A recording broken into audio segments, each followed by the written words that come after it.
Bienvenidos a Fe, Café y Derecho, un espacio donde podemos hablar sobre la historia del derecho y podemos seguir aprendiendo como estudiantes que somos.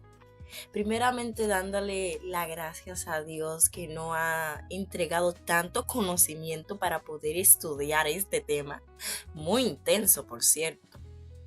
En verdad estoy muy sorprendida cómo tanta información es tan olvidada que se piensa que no está, cuando verdaderamente sí está y podemos aprender muchísimo si nosotros nos ponemos a profundizar sobre nuestra carrera.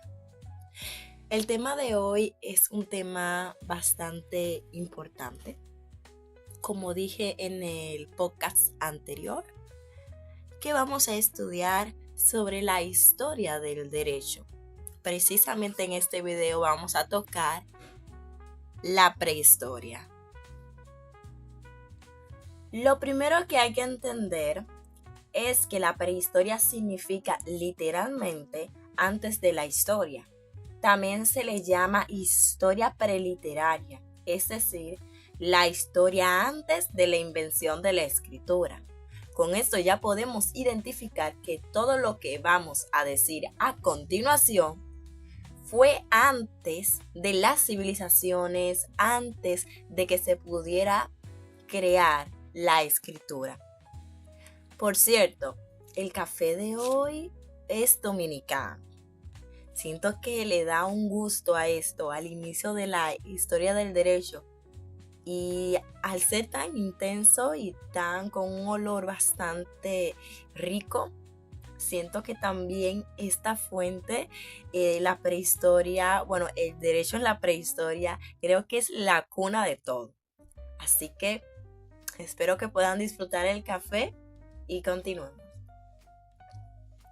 Aunque comúnmente se dice que la prehistoria comienza hace unos 6 millones de años con la aparición de los primeros homínidos. Por cierto, los homínidos, wow, qué palabra, son los primeros seres parecidos al ser humano que caminaban en 2 pies y no tenían cola. Esta fecha puede variar según la fuente o el criterio que se utilice.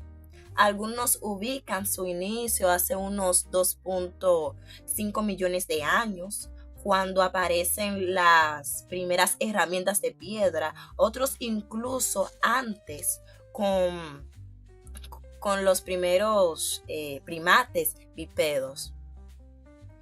Por eso es un poco confuso, en verdad, establecer un año exacto, ya que estamos hablando de un proceso evolutivo, no de un hecho puntual.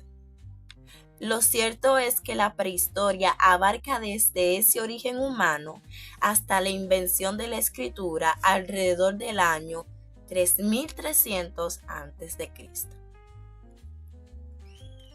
La primera gran etapa de la prehistoria se llama Edad de Piedra. Eso no lo dieron en la escuela, por cierto. ¿Pero por qué se le llama piedra?, preguntará. Pues, claro, hermano, porque en ese momento la herramienta más importante del ser humano era precisamente esa, la piedra. Estaba todo construido por piedra. Si ustedes buscan videos y pueden buscar imágenes, ellos hacían muchas cosas con piedras, en verdad. Rayaban, hacían sus dibujitos y cositas así que pensaban que eran espirituales, que los protegía y les daban más comida en ese momento. Pero de lo que yo he investigado, porque en verdad son muchas cositas. Esta edad se divide en 3 periodos. El paleolítico, con vida nómada. Por cierto, nómada es que ellos no se establecían en un solo lugar. Ellos estaban en un momento en una parte y estaban en otra parte, ¿ok? Ellos no se establecían en un solo lugar a vivir. Y también en ese momento tenían herramientas rudimentarias.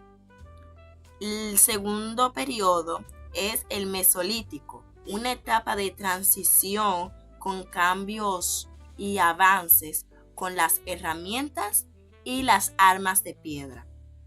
Y por último, el Neolítico, donde nace la agricultura y la vida sedentaria.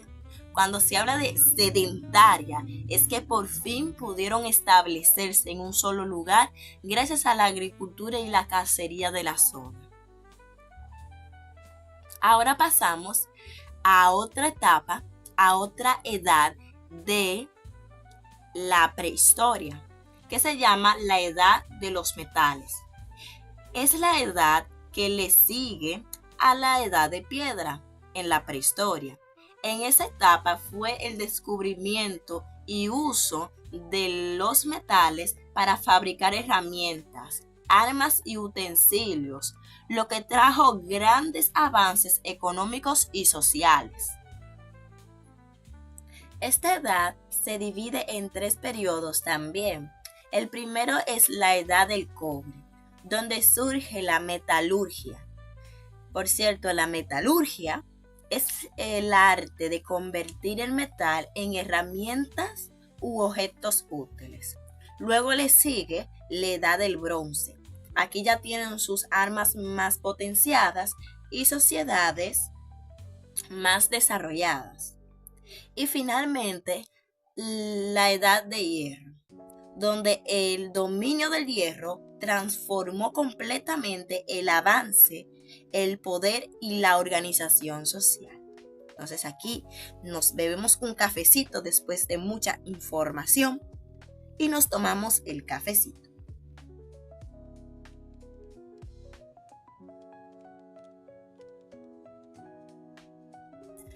Entonces aquí es donde viene la pregunta más esperada, o la pregunta que te ronda en la cabecita.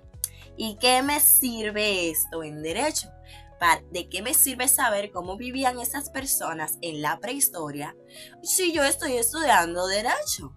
Pues sí, exactamente. Esa es una muy buena pregunta. Y si te la hiciste en la mente, pues entonces estabas procesando esto y lo estabas analizando. Pero aquí no te preocupes, aquí te va tu respuesta. Porque no puedes entender el derecho si no entiendes por qué surgió. Muchos dialogan y dicen que el derecho ya estaba previsto, ya estaba en cada persona.